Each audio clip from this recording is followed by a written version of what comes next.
The top 10 creatures are now up to vote. A monstrous wave of patches for all platforms. And even more Summer Bash giveaways are out there now. You're right kids, it's Ras Clark and welcome to your regular ARK community news. Before we begin, don't forget to hit that like button, subscribe, share around, and let's get into it. So the community crunch dropped last night, revealing a lot of details, including of course the big one. 10 dinos are now up to vote. One of them is going to be an actual dino you're going to be able to play as, or play on, or ride on. So here's the vote here, live and running until July the 30th. And it's still early days so far, there's not too many votes out there. As we can see, there's two particular ones that are leading at the moment, but I think it's all still to play for yet. The winning creature at the moment only has 752 votes, so it's all still to play for, but all of them are great suggestions and I'm going to run through them in just a moment. But before we get to that, I'm going to let you know I will leave a link to this in the description, and to get involved you must be logged in to cast your vote. All still to play for, and it's worth noting that Wildcard are keeping tabs on this. Any alt accounts will be disqualified and removed from the site. So hopefully this is going to be a fair enough vote, although I do think Wildcard should have perhaps made the decision themselves with the top 10, although I am hoping that the third and final creature that we haven't seen yet that's coming to Lost Island as well might be one of these that Wildcard might pick themselves. You never know. So you can find the picks for all of these in the description. But what I noticed was the abilities weren't really picked at, it's just the photos of those creatures. And I think if you're voting for something, you want to know what the abilities are. It could be the best dino in the world, but if it doesn't do anything and just sits there and poops all day, it's not going to be any good, is it? So apologies first and foremost for pronunciation. I know I'm going to get at least 5 of these wrong, but we'll see how we get on. So of course first, the Cinemacrops.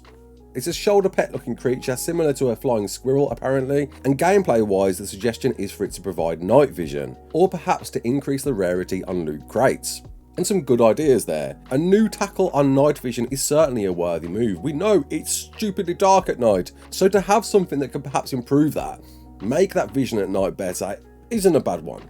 Moving on. The Dinopithecus or Dinopithecus, the monkey that's currently winning the vote. Its ability suggestions are wall climbing to climb up walls, cliffs and trees similar to a Thyla, weight reduction, zip lining and weapon carrying, which is certainly the one I do like more than anything else. The ability for a monkey to wield a gun.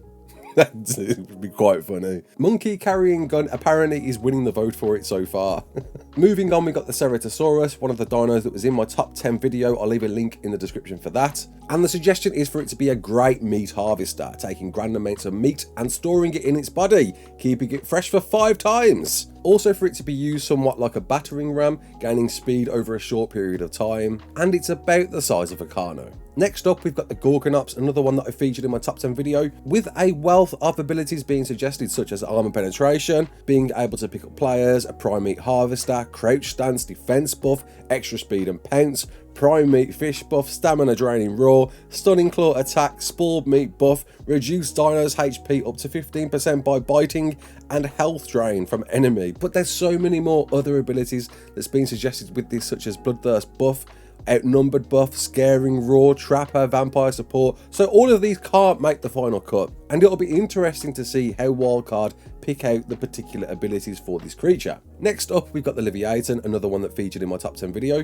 which is, I believe, one of the largest sea creatures out there. It's certainly bigger than a Leeds, and the suggestions are for it to deal massive damage but at a slow rate because of how slow it's going to be, because how big it's going to be. Having a charge and ram function that would decimate boats, requiring cannons on a raft to knock out, using Tuzo tentacles to tame it, and a sonar ability but more similar to a snow owl or tech visor. Next up, we've got the bison. Of course, many of you know what they are because they still exist today, but this is an ancient, bigger form of it. And the suggestions are for the male and females to have different abilities. So the female will produce fiber and milk that can be found substantially to increase the efficiency of imprinting, and in small doses is extremely nourishing. Whereas males would be used as war mounts, utilising their size and speed, they could be used to deliver powerful charges to enemy structures and tames, with the suggestion being that this thing could damage metal. Similar to an Arthro, not too much stronger than that, so it's not too overpowered. And taming it would require a lasso, and I love that. I think the lasso is so underused, it certainly needs to be brought back and integrated into something. So great, lasso taming, I like it. Next up, we've got the Tanny, the crazy neck, with the idea of it being a living, breathing fishing rod. And that's essentially what this one is offering. And I do like that, the ability to fish without needing a fishing rod and using a creature. I like that, it's good. Next up, we've got the Yokai, but don't feel I've got even close to that. With its abilities being able to pick up treasures. What it tends to pick up seems to come somehow from the supply drops around the islands, and that it will be willing to share better loot the more it trusts its master, giving it somewhat a trust meter with you the more you use it. Certainly something we haven't got yet in ARK, a trust meter, a bar of progress, that how much your creature depends on you and vice versa. It'd be a nice thing to have. And then we've got the Suchomimus. Similar to a Barry, however, the suggestions are for it to be a great collector of prime fish, leech blood and other high-end water sources, and will be seen as a more tanky alternative to the Spino, but is entirely immune to the negative effects of the swamp. With some other suggestions such as better defense, slower stam depletion, and a sort of command boat while fighting in the oceans of the Arks. When on land, it shouldn't be as fast as a Barry, in fact much slower. However, it could have a sort of turret mode where it stands on the shores of the river or lake and will passively catch fish, throwing their carcasses on the ground next to its survivors together. And last up, we've got the Carcharodontosaurus, another one to make my top 10 video. Certainly the closest to a kicker there's ever going to be, and I can see why that's probably hitting the number 2 spot at the moment. With the suggestions being able to be given a hydrated buff, being a great prime fish harvester, fibre harvester, and having an altitude difference on land similar to a Basilar in water, and with a potential bleed effect on top. And there we go, some great suggestions, all of them certainly deserving of being that number 1 creature that's going to be within the game. But ultimately, it's your time to shine, it's your vote that counts that's going to make this a thing in the game. As I mentioned, a few of these I already covered in great depth in my top 10 video, and I'll leave a link in the description for that so you can see these in perhaps more detail. Patches for PC, PS4 and Xbox, there were a lot, and we're going to go through these really quick. So first, PlayStation and Xbox, you got a list of patches that all dropped last night, and I've gone through all of these in great depth in a previous video. I'll leave a link to that in the description, whereby they came to PC first, and as I thought would eventually come to console. PC patches, which of course will come to console soon in the future, are a bug where defeating the King Titan wouldn't display on your implant, a bug where baryonyx wouldn't regenerate health on killing fish, a bug with the Bronto's IK, some level design issues such as holes, floating foliage, volumes, incorrect damage multipliers, a bug where players were unable to remount the Void Wyrm if the player was killed during the taming process. Finally, that was a big issue for me. I did a video whereby this was a huge issue. If a Void Wyrm killed you, then the taming progress would just be all over the shop and there will be an issue to tame. They fixed that. That is a good thing to do, especially as Void Wyrms hit hard. Bit passionate on that one, sorry. Fixed the bug causing visual artifacts in the water. Some wild creatures wouldn't be able to damage each other. A bug where you wouldn't be able to use all the zeros as the valid pin on pressure plates and tech sensors. A bug where lampposts, omnilights and tech lights were having their options reset. A bug which allowed the 0G buff to persist outside of the space biome, floaty. More exploits being patched again. Multiple server and client crashes. Hopefully your game is crashing less now. A bug which caused unclaimed baby dino corpses to fall through the map. A bug where the Shadowman could do higher than intended damage. A bug where turrets that were powered by the copy settings feature would not automatically turn back on when the generator they were powered by was refueled. I've seen that happen before, so I'm glad to see that one's been fixed. A bug which made the players unable to use the tech sword charge ability when the shoulder cannon was equipped. Some false positive anti-mess detection. Plant species R decay timer has now been increased to 20 days. Tech sensor and canvas now respect enemy foundation range. Some tweaks to the Starring race missions so you can't complete it whilst not moving the Astradelphis. Creatures spawned by the hunt missions can no longer be netted. Why? Why have you done that for? That mission is solid. You'll see why soon.